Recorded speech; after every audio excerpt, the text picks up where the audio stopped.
नमस्कार। आपका अखबार के इस अंक में आपका स्वागत है। मैं हूं प्रदीप सिंह।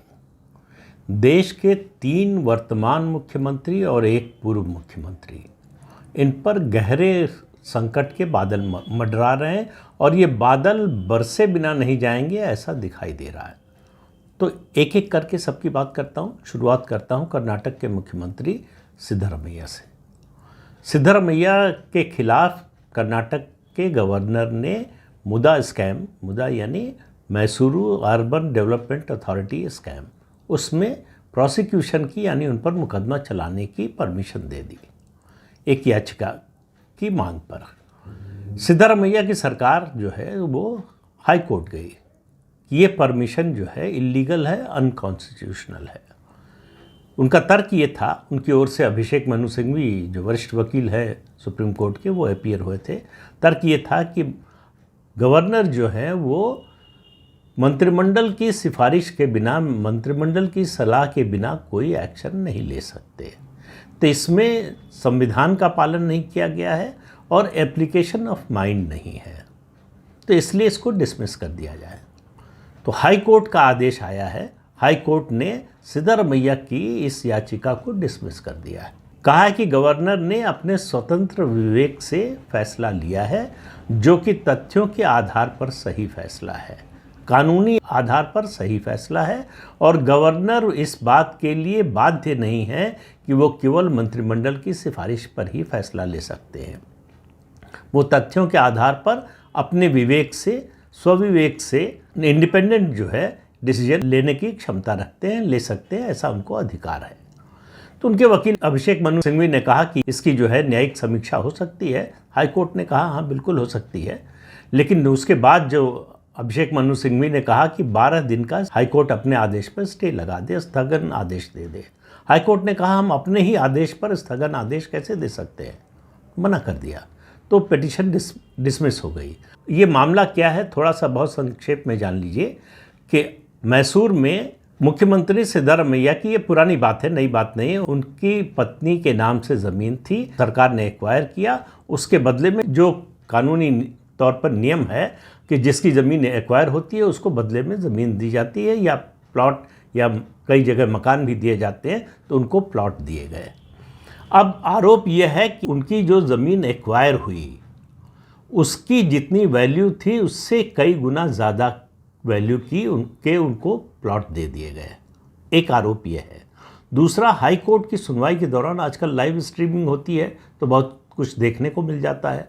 लाइव स्ट्रीमिंग में जज को भी जो है एक जगह पर हंसी आ गई, ये साबित होना है कानूनी रूप से।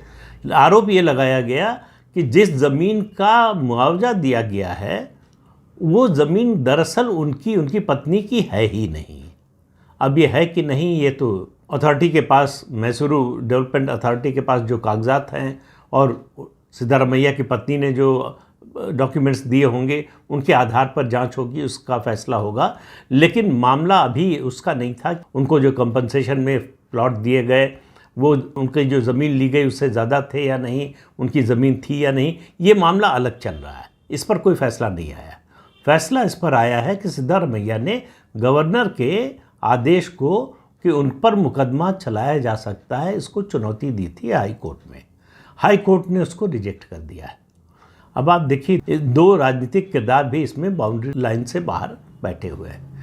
एक सिद्धरमैया की ही पार्टी यानी कांग्रेस के ही और उनके deputy chief minister DK Shivakumar हैं, जो 2023 के चुनाव नतीजे आने के बाद से, बल्कि चुनाव के दौरान से ही इस उम्मीद में थे कि वो मुख्यमंत्री बनेंगे।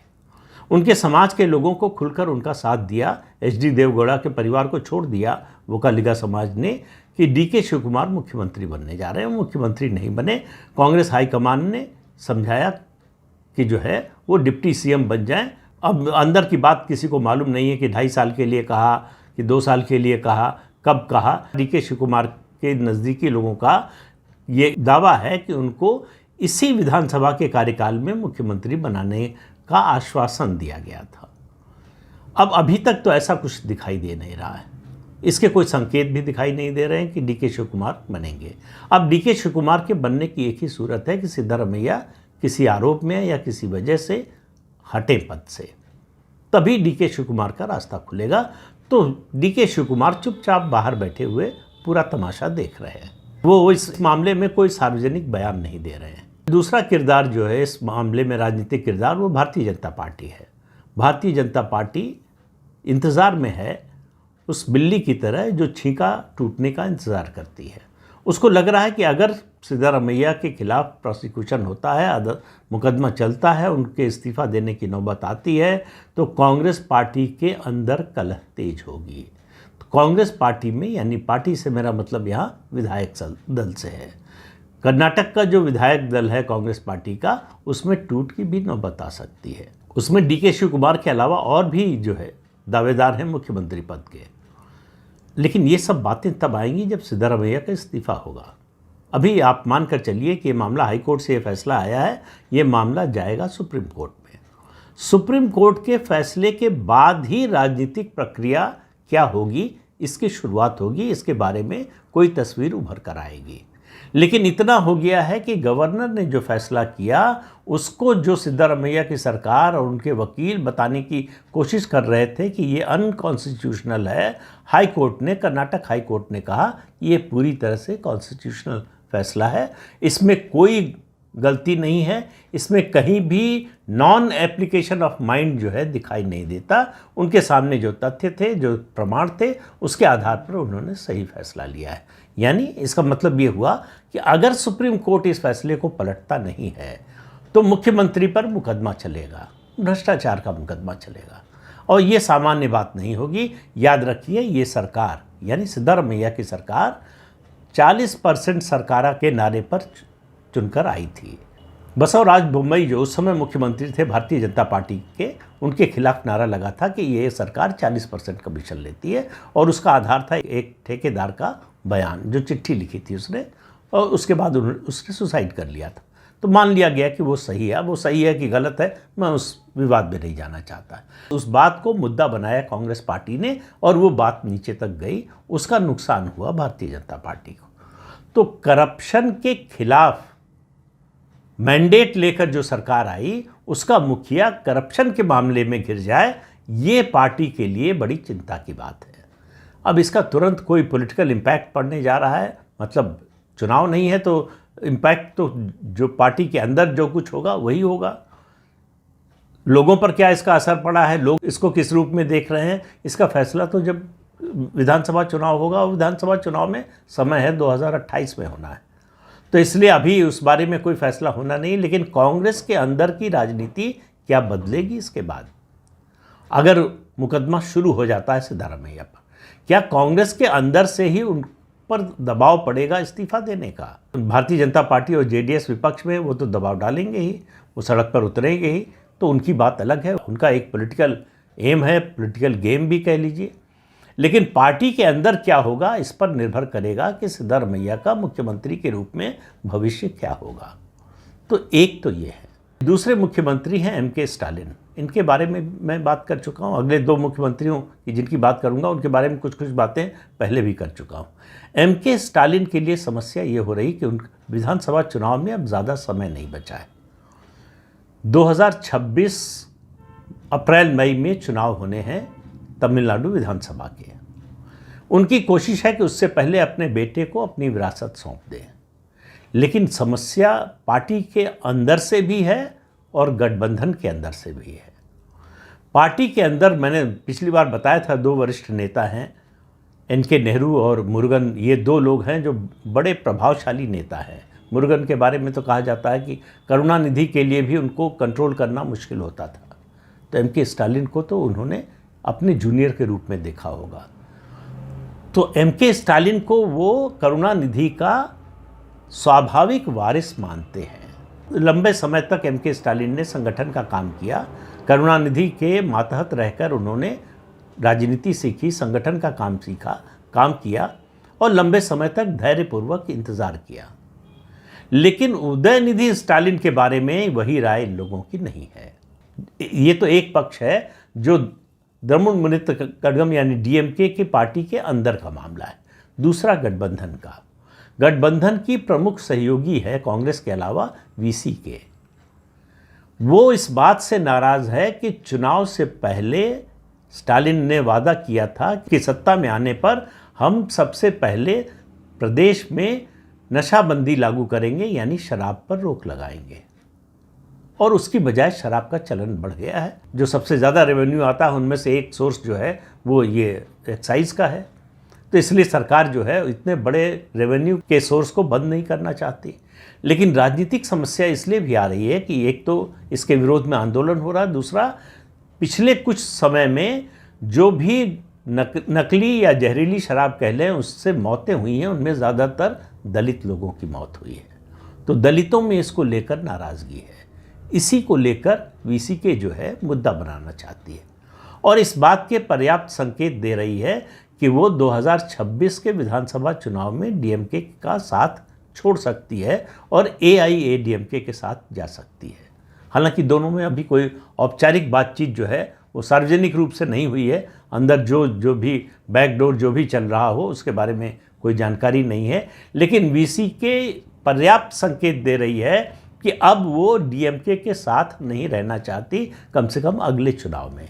अभी तत्काल वो निकल जाएंगे या नहीं निकलेंगे या चुनाव से ठीक पहले निकलेंगे, ये सब अभी तय होना है। लेकिन दोनों के संबंध में खटास आ चुकी है। वीसीके को लग रहा है कि अब जो है डीएमके के साथ रहना हमारे लिए राजनीतिक रूप से फायदेमंद नहीं है, नुकसानदेह हो सकता है। तो स्टालिन की समस्या दोहरी है।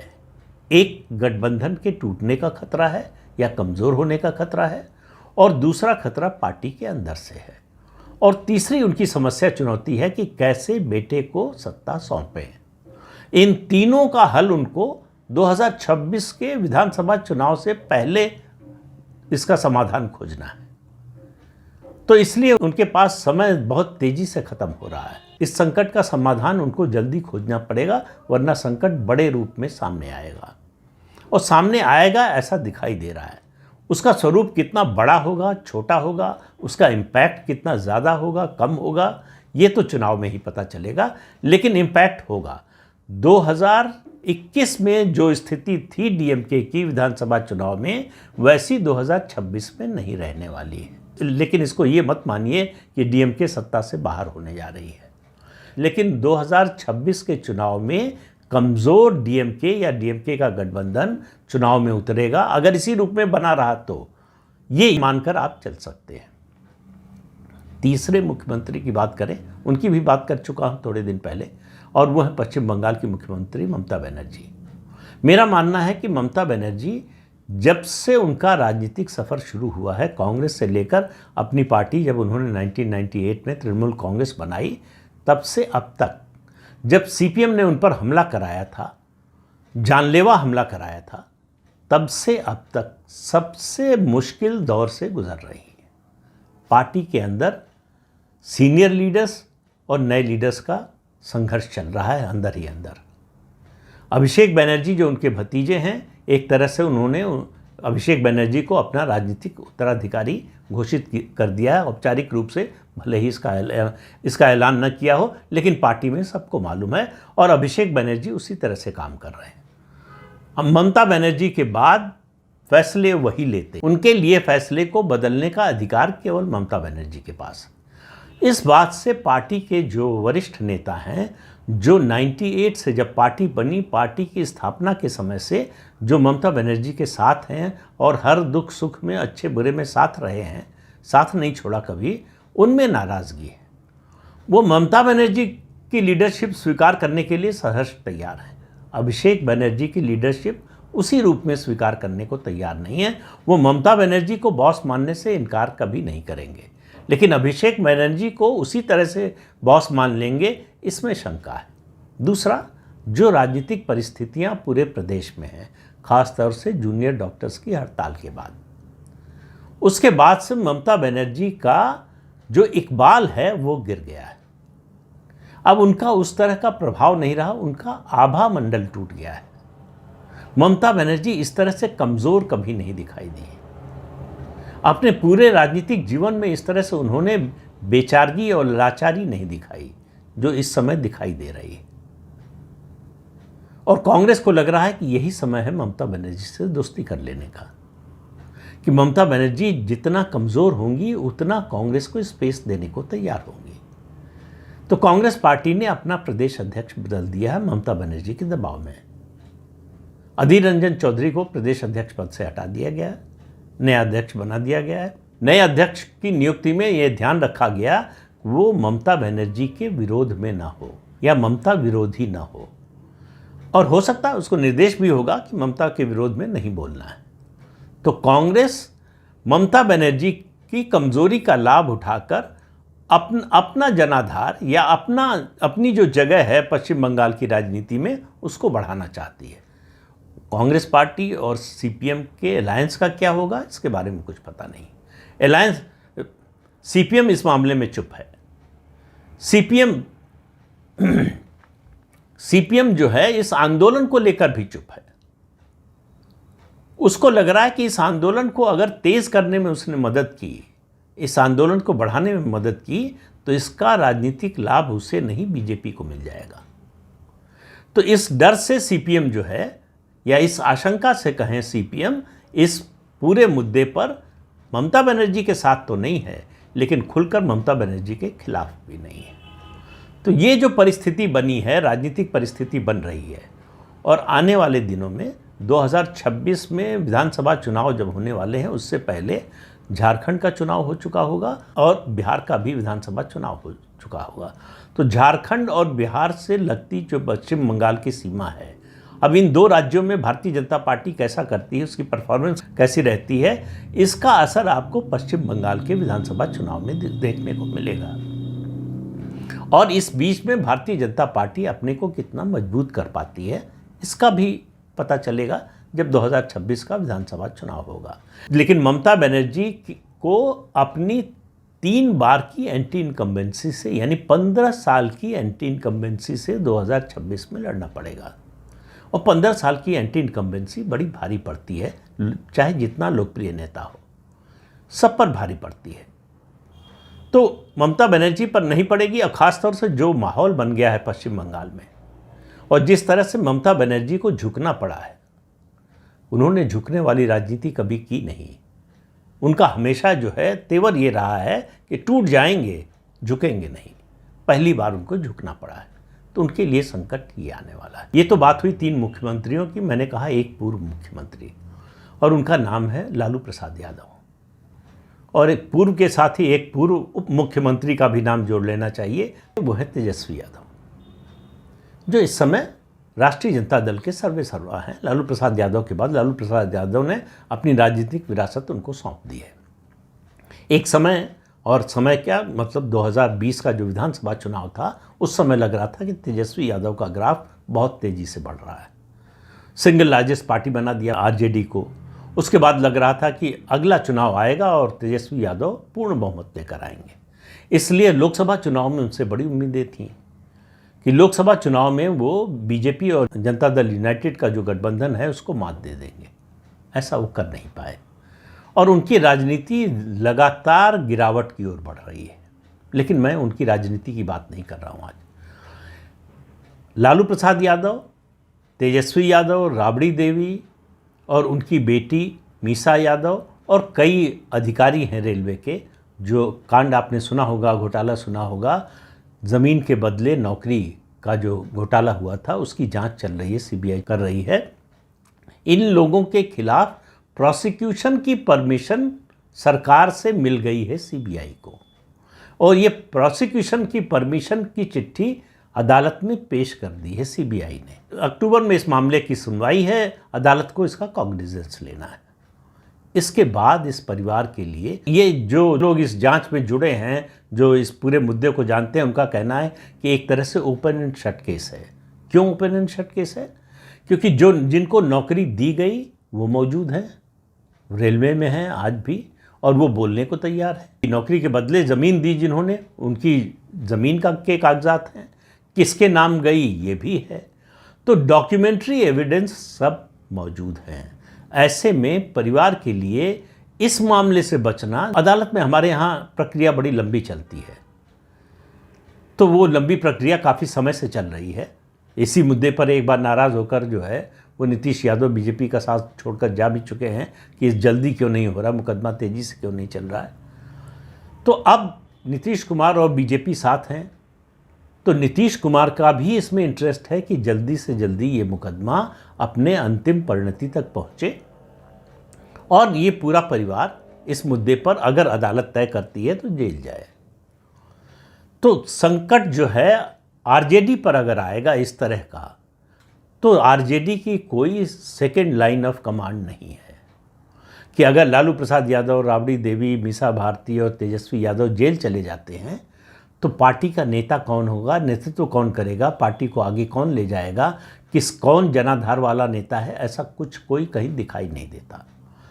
तो इसका सीधा असर जो है वो आरजेडी के राजनीतिक भविष्य पर पड़ेगा और 2025 नवंबर में विधानसभा का चुनाव होना है बिहार में। बीजेपी और जेडीयू का गठबंधन बड़ी मजबूती से काम कर रहा है। नीतीश कुमार बार बार जब भी मौका मिलता है कह रहे हैं कि अब छोड़कर नहीं जाएंगे और सामने कुछ ऐसा दिखाई भी नहीं दे रहा है जिसकी वजह से छोड़कर जाने की उनकी मंशा भी बने या इरादा भी बने। दूसरा, उसके अलावा चिराग पासवान साथ हैं।